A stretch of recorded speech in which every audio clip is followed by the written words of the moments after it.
Have you ever taken a photo where the foreground is dark, the sky is blown out, and the sun is right there in frame? Well, I'm going to show you a clean, natural way to fix this without using HDR and without our edit looking fake. I'm going to be using Luminar Neo for the edit, but any photo editor that supports RAW and masking, you can apply this concept to. Now, the reason we have to use RAW is because JPEG only stores about 256 levels of brightness per channel, whereas a RAW photo contains many thousands. Think of JPEG a bit like a staircase from black to white, and if you push it too far, you fall off the edge. A RAW file is more like a smooth ramp or a staircase with thousands of tiny steps, which is why we're able to recover the highlights and the shadows without the image falling apart on us. I'm sure you knew that already, but now we've got it, let's get into the edit. Let me show you the problem with what most people do when they edit photos like this.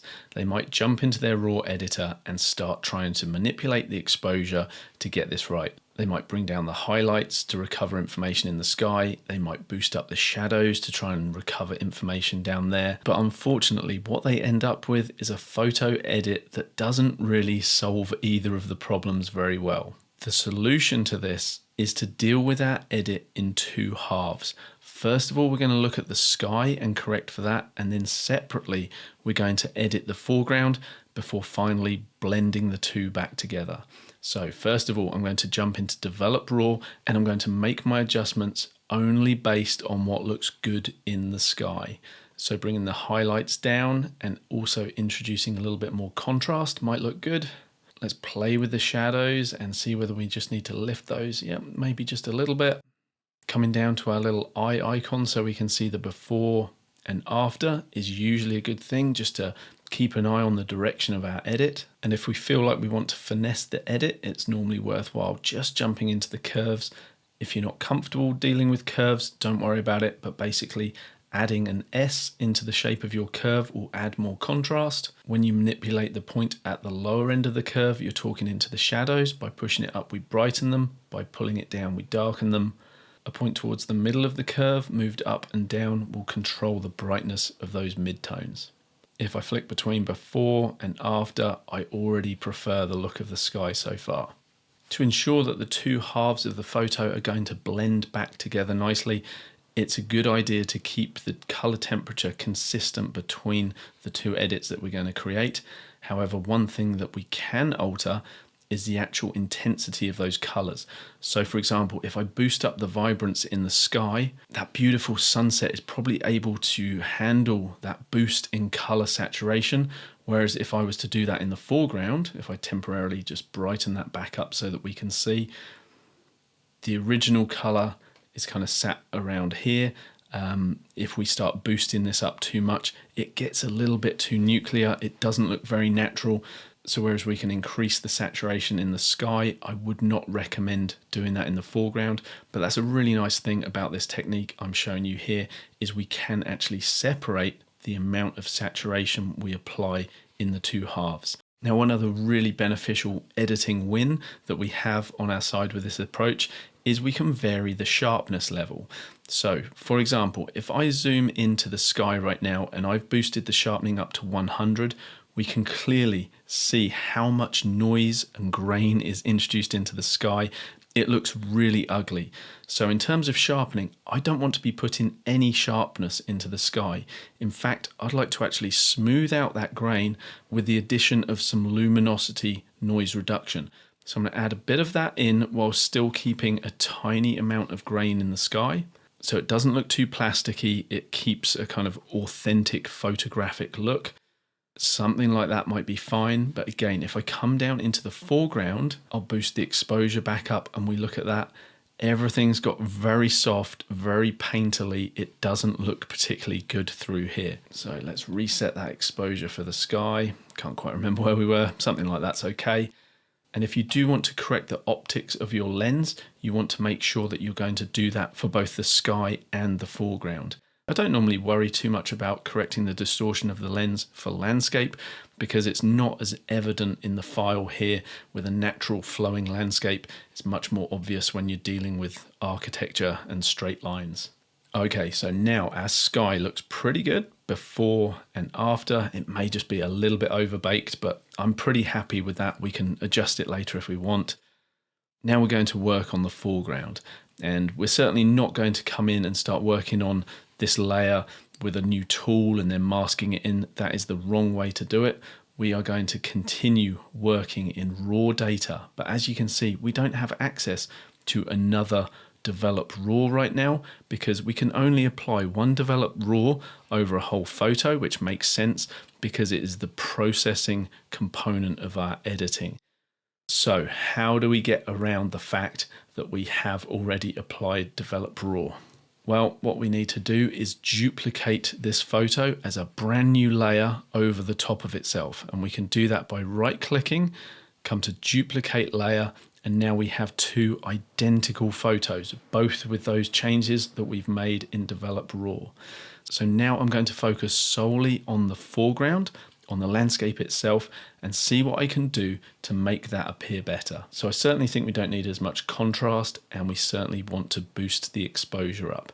You can see that we can brighten up that foreground and we totally bleach out the sky. So it's really easy to see why this method of separating the edit into two halves is a really nice approach. I'm going to bring down the highlights just to protect the sky as much as I can because that will help for our blend. I don't want to push the shadows too high because it does start to look pretty fake the higher you take that. So you just want to lift your shadows enough so that you're getting an appropriate amount of brightness without over brightening so it becomes flat looking. So for me, something around here is pretty good. And a combination of lifting the shadows and lifting the exposure together tends to work well for your foreground. You don't want to just have your exposure sat at 0 and try doing all of that heavy lifting with the shadows on its own. It does start to look very fake. By bringing the exposure up, things look a lot more realistic. I do want to keep a nice sense of contrast in this, so I'm just going to have a little play with this and see whether I can't fine tune it just a little bit. Let's toggle the before and after with this tool and just check that we're happy with it. Okay, it's a nice improvement, but as I discussed before, we don't really want to oversaturate the foreground. The sky could handle it much better. So I'm just going to double click to reset the saturation and then maybe just ease in a tiny amount for the foreground. Now we're going to come in and we're basically going to reverse what we did with the sharpness and the luminosity. So for this layer, for the foreground, I'm going to bring up the sharpening and I'm also going to boost the radius just a little bit because this was actually quite a soft photo. I don't really think that I nailed my focus very well at all. Maybe there was a little bit of a handshake. And I'm also going to reduce the luminosity noise reduction as well. So if we zoom back to full screen, now I can come over to my layers and we can see this is the correction that I've made for the foreground. And we've lost a lot of that detail in the sky. Now if I hide the layer so that we see our original sky adjustment, now we see that lovely, rich, colourful, contrasty sky. So how can we blend these two together? Well, first of all, let me show you the way that most people may approach this thinking it's the correct way, but it doesn't work. Within our layers, we have access to a mask. So just quickly so you can understand, I'm going to make a quick sort of painted line over here, very rough and ready. You can see wherever I paint this mask, we hide one layer and reveal the other. We can erase elements of the mask as well. So at a very rudimentary level, if we said, we want to reveal the foreground, we would create a mask over the foreground area. And the area where the mask isn't painted will reveal the sky layer underneath. As you're going to see, the goal is not precision, but invisibility. Let me show you what I mean by that. The way we can create the most precise mask possible based on the brightness in our photo is with the luminosity mask. By grabbing these handles, we can define an area that we want to be masked based on how bright it is in the photo. So currently we are masking the very darkest pixels, and as I move it up further, we start to encapsulate some of those midtones, hence the reason now we're starting to capture some of the sky. Or we can go the opposite way and we can set our little box to say we want to capture the brightest pixels and therefore that is the sky. As you can see, we get some pretty hard edges around the transition point, and the solution for that is to grab this tiny little triangle at the bottom of the box and start bringing that out. That is going to create a smooth transition from the very brightest pixels all the way down into the darkest pixels. So by having a nice smooth transition here, we should achieve a beautiful transition through our photo. And where we have more defined edges like we do over here, the mask is going to pick that up precisely. So surely that is what we want. Well, let me jump out of the luminosity mask and zoom out on the photo so you can see why we don't actually want that. Well, for starters, we've got the mask the opposite way round to what we want. No problem if you ever do that. You're like, oh, I've masked the sky, whereas I wanted to mask the foreground. No problem. All you need to do is just inverse the mask you created. So jump back into the masking section.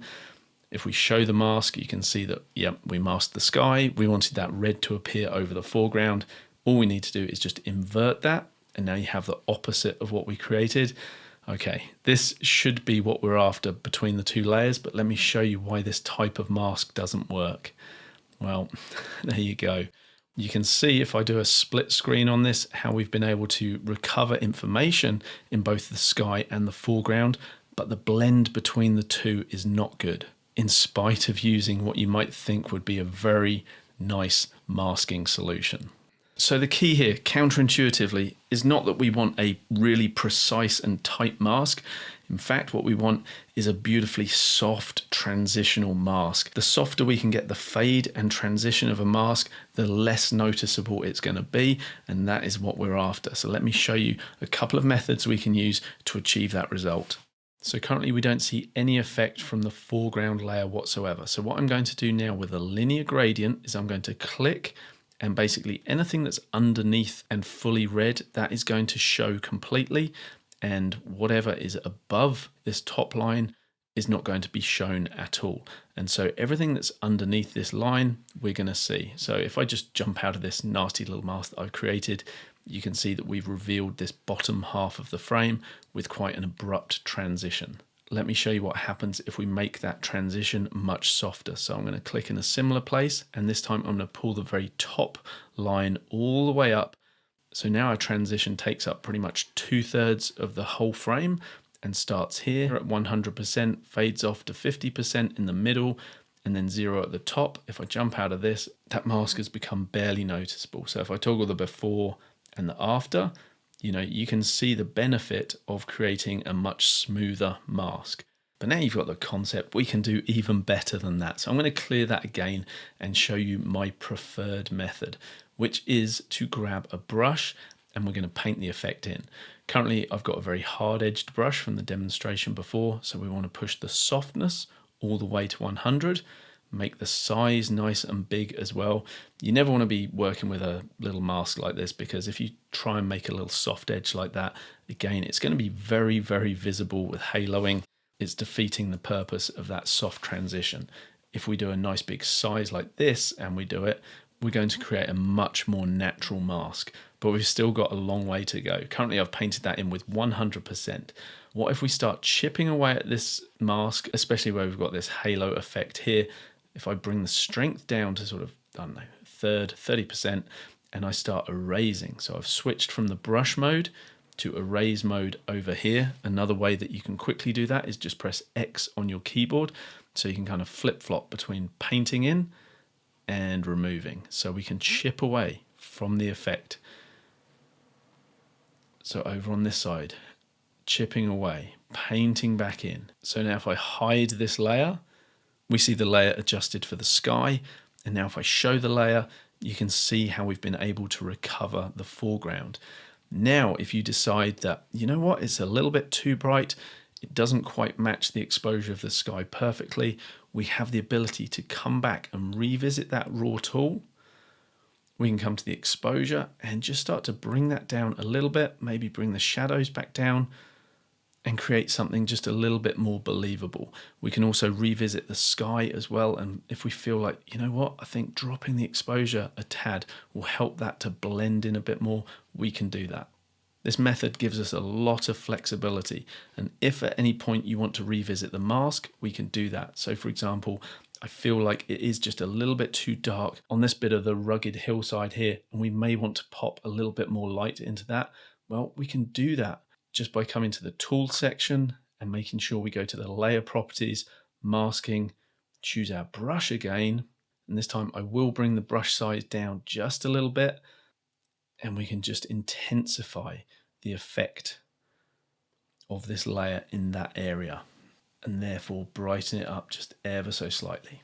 At this point, you could absolutely say that you are done with your edit if you're more of a minimalist editor. So from this through to this. But if you do want to continue your edit, what you'll need to do is merge these two layers down, because any adjustment you make at the moment is only going to apply to the layer that is selected. So for example, if we added the dramatic tool, I'm going to crank this all the way so it's really clear to see exactly what's going on. It's only affecting the layer that it's applied to, which was the one that we adjusted for the foreground, hence the reason we only see it within that area. So that's not ideal for our editing process. So I'm just going to reset that. And to merge the layers, all we do is select both of them by holding Shift on our keyboard and clicking on both. And then we can right click and come to merge layers. And now with this new layer selected, any tool that I apply, so for example, one of my favorites, Mystical, if we start applying that, you can see that the whole photo is affected by this addition. Now, if you're thinking, well, Anthony, couldn't you have just done this with HDR, be much quicker and you'd be done? Yeah, for sure. You'd have much less control and the results are nowhere near as good. Let me show you. So the beautiful thing with Luminar Neo is we can indeed do a single frame HDR merge. So I'm going to create a virtual copy of this photo. I'm going to right click, come to my adjustments, and I'm just going to revert this to the original raw file. All I need to do is drag that into HDR merge, click merge, and Luminar is going to work its magic. And now you can see we have an HDR version where the majority of the heavy lifting has gone into trying to recover the sun. It doesn't look good. The rest of the photo looks washed out. What I'm going to do so you can clearly see the difference is I'm going to go back to the version that we edited, and I'm going to load that HDR version as a layer on top. So I'll come to the pictures, HDR merge folder, and click on that HDR layer. And now if I grab the opacity so that we can see 100% of HDR.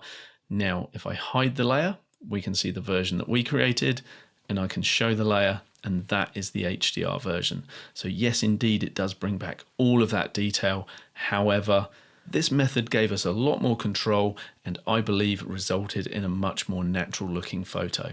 So we were able to achieve all of that with just the develop raw tool in Luminar Neo. Imagine what you can do with all of those other tools as well.